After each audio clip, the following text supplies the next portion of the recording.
சங்கீதம் அதிகாரம் 54. தேவனே, உமது நாமத்து நிமித்தம் என்னை இரட்சித்து உமது வல்லமையினால் எனக்கு நியாயஞ்செய்யும்.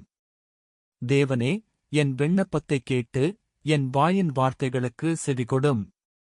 அந்நியர் எனக்கு விரோதமாய் எழும்புகிறார்கள், கொடியர் என் பிராணனை வாங்கத் தேடுகிறார்கள், தேவனைத் தங்களுக்கு முன்பாக நிறுத்தி நோக்கார்கள்.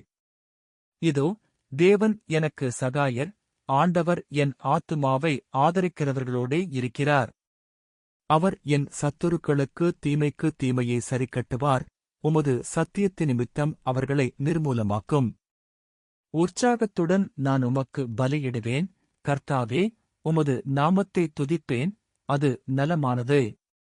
அவர் எல்லா நெருக்கத்தையும் நீக்கி என்னை விடுவித்தார், என் கண் என் சத்துருக்களில் நீதி சரிக்கட்டுதலைக் கண்டது.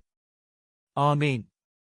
அன்பானவர்களே, இந்த சங்கீதம் தாவீது தன்னை எதிராளிகள் சூழ்ந்து கொண்ட காலத்தில் தேவனிடம் உதவி கேட்டு பாடிய ஒரு பாடலாகும்.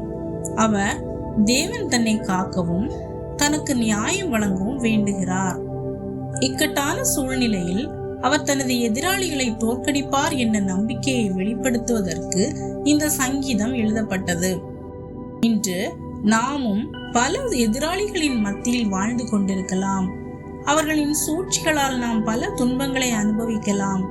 இந்த சூழ்நிலையில் நாம் கர்த்தர் மேல் நம்பிக்கை வைத்து அவரை நாடினால் அவர் நிச்சயமாக நமது எதிராளிகளின் திட்டங்களை தோற்கடித்து நமக்கு ஜெயத்தை தருவார். ஆமேன்.